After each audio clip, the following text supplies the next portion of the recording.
வணக்கங்க. இந்த வீடியோவில் நம்ம பார்க்கக்கூடிய டாபிக் என்ன அப்படின்னா, ராகு சுயசாரம் பெற்றால் தரும் பலன். ராகு கேதுவுக்கு இயற்கையிலே சொந்த வீடு கிடையாது. அப்போ ராகு தன்னுடைய சுய நட்சத்திரத்தில் இருக்கும்போது என்ன பலன் கொடுக்கும் அப்படிங்கிறது தான் இந்த வீடியோவில் பார்க்க போகிறோம். ராகு தன்னுடைய சொந்த நட்சத்திரத்தில் இருக்கக்கூடிய அந்த அமைப்பு 3 இடத்துல மட்டும்தான் இருக்குது. ஒன்று கும்பராசியில் ராகு சதய நட்சத்திரத்தில் இருக்கும். இன்னொன்று மிதுன ராசியில் ராகு திருவாதிரை நட்சத்திரத்தில் இருக்கும். இன்னொன்று துலாம் ராசியில் ராகு சுவாதி நட்சத்திரத்தில் இருக்கும். அதாவது தன்னுடைய சொந்த நட்சத்திரத்தில் ராகு இருக்கிறது பாசிபிலிட்டிஸ் 3 ராசியில் மட்டும்தான். கும்பராசி, மிதுன ராசி, துலாம் ராசி. ஃபார் எக்ஸாம்பிள் இதில் கும்பராசியில் ராகு தன்னுடைய சொந்த நட்சத்திரத்தில் இருக்கார் அப்படிங்கிறத வச்சு எப்படி பலன் எடுக்கிறது அப்படிங்கிறதான் பார்க்க போகிறோம். இப்போ ராகு தன்னுடைய சொந்த நட்சத்திரத்தில் இருக்குது அப்படின்னா ராகுவை ராகு தான் கண்ட்ரோல் பண்ணும் அப்படிங்கிற மாதிரி நம்ம எடுத்துக்கலாம். இது ராகு திசை வரப்போகுது. இந்த ஜாதகர் அல்லது ஜாதகிக்கு ராகு திசை வருது. அப்போ ராகு நல்ல பலன்களை கொடுக்குமா, கெட்ட பலன்களை கொடுக்குமா, இல்லை எதுவுமே கொடுக்காதா அப்படிங்கிறத எப்படி கண்டுபிடிக்கிறது அப்படின்னா, இந்த வீட்டு அதிபதியை பார்க்கணும். இப்போ ராகு நின்ற நட்சத்திரம் அதோடைய நட்சத்திரம். அப்போ அதை கண்ட்ரோல் பண்ணுறது ராகு தான். அப்போ வேறு பாசிபிலிட்டி என்ன இருக்குது அப்படின்னா, அதனுடைய வீடு சனியினுடைய வீடு. கும்பராசி சனியினுடைய வீடு. அப்போ சனி இருக்கக்கூடிய நிலைமையை பொறுத்து தான் ராகு பலன் கொடுக்கும் அப்படிங்கிறத நம்ம புரிஞ்சுக்கணும். இப்போ சனி உதாரணத்துக்கு ஃபஸ்ட்டு உதாரணம் 1ஆம் நம்பர்னு போட்டிருக்கேன். சனி தனுசு ராசியில் இருக்குதுன்னு வச்சுக்கிடுவோமே. தனுசு ராசிங்கிறது சனிக்கு எதிரியினுடைய வீடு தான்.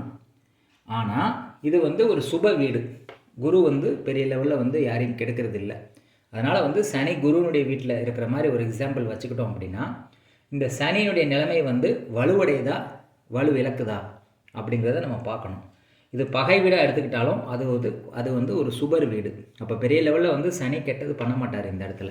சரி, சனியை மட்டும் கவனித்தா போதுமா அப்படின்னு பார்த்தா, குரு அந்த வீட்டு அதிபதி யார்? குரு. அந்த குருவையும் கவனிக்கணும். இப்போ தனுசு ராசியில் சனி இருக்குது. தனுசு ராசியினுடைய அதிபதி குரு மேசத்தில் இருக்கார். மேசம் அப்படிங்கிறது செவ்வாயினுடைய வீடு. அப்போ குரு செவ்வாயினுடைய வீட்டில் இருக்கும்போது நட்பு வீடாக தான் குரு போய் உட்கார்றாரு. அப்போ குரு இந்த இடத்துல மேசராசியில் உட்கார்றது ஒரு நல்ல பலன்களை கொடுக்கக்கூடிய ஒரு அமைப்பு தான். அப்போ சனி இந்த இடத்துல இருக்கும்போது நல்ல அமைப்பு தான் அப்படிங்கிற மாதிரி தான் நம்ம எடுத்துக்கணும். சனி தனுசு ராசியில் இருந்து தனுசு ராசியினுடைய அதிபதி தன்னுடைய நட்பு வீட்டுக்கு போகிறதுனால சனி நற்பலன்களே கொடுப்பாரு அப்படிங்கிற மாதிரி எடுத்துக்கலாம். சனி நற்பலனை கொடுக்குறாரு அப்படின்னா அந்த பலனை தான் ராகு எடுத்து உள்வாங்கி செய்யும் அப்படிங்கிற மாதிரி நம்ம எடுத்துக்கலாம். ராகு உள்வாங்கி செய்யும் போது எந்த வீட்டு பலனை செய்யும் அப்படிங்கிறது ஒரு கால்குலேஷன் இருக்குது. அது எப்படி பண்ணும் அப்படின்னா, ராகு இருக்கக்கூடிய வீட்டு பலனையும் செய்யும். அதே மாதிரி இந்த வீட்டு அதிபதி சனி இருக்குல்ல, அந்த வீட்டு பலனையும் ராகு தன்னுடைய தசையிலையோ புத்தியிலையோ செய்ய கடமைப்பட்டிருக்கு அப்படிங்கிற மாதிரி எடுத்துக்கணும். அப்போ சனி தனுசு ராசியில் இருந்து தனுசு ராசி அதிபதி மேசராசியில் இருக்கும்போது இது நட்பாக வருது. குருவுக்கு செவ்வாய் நட்பு. அப்போ சனி பெரிய லெவலில் கெடுக்காது. சனி கெடுக்காதனால ராகு சனியினுடைய வேலையை எடுத்து பண்ணுவார் அப்படிங்கிற மாதிரி நம்ம எடுத்துக்கலாம். எனவே ராகு சனியின் வழியே நற்பலன் செய்யும். அப்போ ராகு திசை ஓரளவுக்கு நன்மை பயக்கக்கூடிய திசையாக தான் நம்ம எடுத்துக்கணும். வெறும் இந்த வீட்டு இதை மட்டும் நம்ம எடுத்துக்கிட்டால் போதுமா, வேறு எதுவும் எடுத்துக்க தேவையில்லையா அப்படின்னா, வீட்டு அதிபதி எடுத்துக்கணும். நட்சத்திரத்தை எடுக்கணும் அப்படின்னா சொந்த நட்சத்திரத்தை இருக்கிறதுனால வேறு எதையும் நம்ம எடுக்க முடியாது. 3வது ஒரு பலன் எடுக்கலாம். என்ன பலன் எடுக்கலாம் அப்படின்னா, ஏதாவது கிரகம் ராகுவை பார்க்குதா அப்படிங்கிற மாதிரி நம்ம எடுக்கணும். இந்த எக்ஸாம்பிள் போட்டதுனால நான் அந்த பார்வையை பற்றி நான் போடலை. இருந்தாலும் இப்போ இந்த ராகுவை இந்த குருவே பார்த்துச்சுன்னு வச்சுக்கோங்களேன். இப்போ வேறு ஏதோ சுக்கிரன் பார்க்குதுன்னு வச்சுக்குவோம். இப்போ சுக்கிரன் சிம்மராசியில் இருக்குது. சிம்மராசியிலேருந்து ராகுவை பார்த்தாலுமே அது நற்பலன்களை தான் கொடுக்கும் அப்படிங்கிற மாதிரி நம்ம எடுத்துக்கலாம். ஏதோ ஒரு நல்ல சுபகிரகம் இந்த ராகுவை பார்த்தாலுமே அந்த பலன் இன்னும் கொஞ்சம் அதிகமாக தான் நமக்கு கிடைக்கும் அப்படிங்கிற மாதிரி நம்ம எடுத்துக்கலாம். இப்போ இதில் இன்னொரு கவனிக்க வேண்டிய விஷயம் என்ன அப்படின்னா, இந்த ராகு இருக்கக்கூடிய வீட்டு அதிபதி தனுசில் இருக்கார். தனுசு ராசி அதிபதி மேசத்திலிருந்து நட்பாயிடுறாரு. அதனால் நற்பலன்கள் கொடுக்கும் அப்படின்னு நம்ம எடுத்துக்கிட்டோம். இப்போ சனி தன்னுடைய சொந்த வீட்டையே பார்க்குறாரு. இது நல்ல பலனை கொடுக்குமா கெட்ட பலனை கொடுக்குமா அப்படின்னு நம்ம தெரியணும்ல.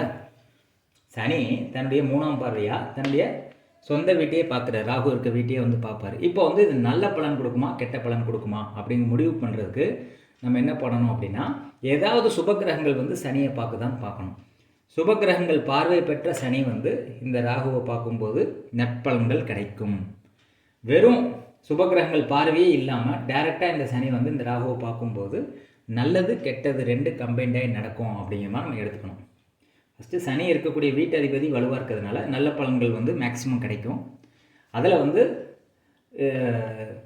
குரு பார்வை சனி இது சுக்கிரன் பார்வைப்படாத சுபகிரகங்கள் பார்வைப்படாத சனி வந்து 3ஆம் பார்வையாக தன்னுடைய வீட்டையே பார்த்துச்சு அப்படின்னா அப்போ என்ன நடக்கும் அப்படின்னா நல்லது கெட்டது கம்பைண்டாகி நடக்கும் வாழ்க்கையில் அப்படிங்கிற மாதிரி நம்ம வந்து சொல்லணும். இப்போ இது புரிஞ்சிருக்கும்னு நினைக்கிறேன். அடுத்து 2வது எக்ஸாம்பிள் பார்ப்போம். இந்த ராகு வந்து சதய நட்சத்திரத்தில் இருக்கார். இந்த ராகுனுடைய வீட்டு அதிபதி யார்? சனி. சனி வந்து விருச்சிகத்தில் இருக்குது. விருச்சிகம் அப்படிங்கிறது தன்னுடைய பகை வீடு, செவ்வாய்ங்கிறது தன்னுடைய பகை தானே. இப்போ பகை வீட்டில் சனி போய் இருக்குது.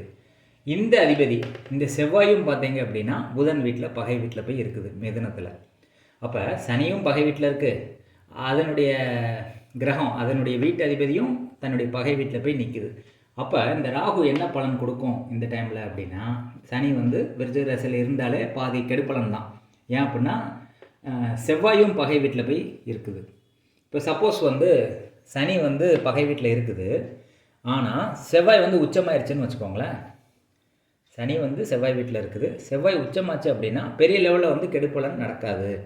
இப்போ அதுவும் வந்து பகை வீட்டில் இருக்கிறதுனால கண்டிப்பாக வந்து சொல்லலாம் ராகு வந்து கெடுப்பலன்களை தான் செய்யும் அப்படிங்கிறத சொல்ல முடியும். அப்போ ராகு தன்னோட திசை நடக்கும்போது கண்டிப்பாக கெடுப்பலன்களை செய்யும் அப்படிங்கிற மாதிரி நம்ம எடுத்துக்கலாம். ஓகே, இப்போ 3வது எக்ஸாம்பிள். சனி வந்து கன்னி ராசியில் இருக்குதுன்னு வச்சுக்கோங்க. ராகு வந்து சதய நட்சத்திரத்தில் இருக்குது. இந்த கும்பராசினுடைய அதிபதி சனி பகவான் வந்து கன்னி ராசியில் இருக்கார். கன்னி ராசிங்கிறது சனியினுடைய நட்பு வீடு தான். ஓகே, ஆனால் இந்த வீட்டு அதிபதி புதன் வந்து மீனத்தில் போய் நீசமாயிட்டார். மீனத்தில் நீசமாயிடுச்சு அப்படின்னா அது என்ன சொல்ல வருது அப்படின்னா பலம் இழந்துருச்சுன்னு சொல்ல வருது. அப்போ இந்த வீட்டு அதிபதி பலம் இழந்துட்டார் அப்படின்னா இந்த ராகு என்ன பண்ணும் ராகு திசையில் அப்படின்னா எதுவுமே பண்ணுறதுக்கு அதனால் முடியாதுங்கிற மாதிரி எடுத்துக்கலாம். நட்பலன்களும் செய்யாது, கெடுப்பலன்களும் செய்யாது, வீட்டில் வந்து சும்மா உட்காரணும் அப்படிங்கிற மாதிரி நிலைமையை வந்து இந்த ராகு திசை வந்து ஏற்படுத்தி கொடுக்கும். வாழ்க்கையில் வந்து பெரிய லெவலில் முன்னேற்றம் இருக்காது, தொழில் இருக்காது, பெரிய லெவலில் எதையுமே வந்து வளப்படுத்த முடியாதுங்கிற மாதிரி நீங்கள் வந்து எடுத்துக்கணும். இப்போ இந்த இடத்த குரு பார்வை பார்க்குது அல்லது சுக்கிரன் வந்து இந்த இடத்த பார்க்குது அப்படின்னா அந்த நேரத்தில் வந்து உங்களுக்கு ஹெல்ப் கிடைக்கும். அதாவது வந்து முன்னேற்றம் இருக்காது, எந்த செயல்பாடும் பெரிய லெவலில் நடக்காது, ஆனால் யாராவது ஒருத்தவங்க வந்து ஹெல்ப் பண்ணுவாங்க. பார்வைங்கிறது ஹெல்ப். இப்போ குரு பார்வையோ சுக்கிரன் பார்வையோ ராகுக்கு பட்டுச்சு அப்படின்னா யாராவது ஒருத்தவங்க வந்து அந்த டைமில் வந்து உங்களுக்கு ஹெல்ப் பண்ணுவாங்க அப்படிங்கிற மாதிரி நம்ம எடுத்துக்க முடியும். அப்போ ராகு திசை வரும்போது பெரிய முன்னேற்றம் இருக்காது, ஆனால் யாராவது ஹெல்ப் பண்ணி வாழ்க்கை வண்டி ஓடும் அப்படிங்கிற மாதிரி நம்ம எடுத்துக்கலாம். இப்படி ஒரு கிரகம் வந்து எந்த இடத்துல இருக்குதோ அதனுடைய வீட்டு அதிபதி வலுவாக இருக்கா அப்படின்னு செக் பண்ணணும். அப்போ ரெண்டையுமே வச்சு தான் நம்ம ஒரு முடிவுக்கு வர முடியும். அதில் வந்து கிரகங்கள் பார்வை பார்க்கும்போது அந்த கஷ்டங்கள் வந்து குறையுதா கூடுதா அப்படிங்கிறத அந்த பார்வை பொறுத்து அது மாறும். அந்த செயல்பாடு வந்து இந்த கிரகம் நிற்கிறத வச்சு தான் ராகுனுடைய செயல்பாடு வந்து இருக்கும் அப்படிங்கிறத இந்த வீடியோ மூலிமா உங்களுக்கு புரிஞ்சிருக்கும்னு நான் நினைக்கிறேன். இந்த மாதிரி நிறைய வீடியோஸ் பார்க்கணும் அப்படின்னா என்னுடைய சேனலை மறக்காமல் சப்ஸ்கிரைப் பண்ணுங்கள். உங்களுக்கு ஜாதகம் பார்க்க விருப்பம் இருந்தது அப்படின்னா டிஸ்கிரிப்ஷனில் என்னுடைய வாட்ஸ்அப் நம்பர் கொடுத்துருக்கேன். வாட்ஸ்அப் மூலிமா தொடர்பு கொண்டு அப்பாயின்மெண்ட் ஃபிக்ஸ் பண்ணிட்டு ஜாதகம் பார்க்கலாம். நன்றி, வணக்கம்.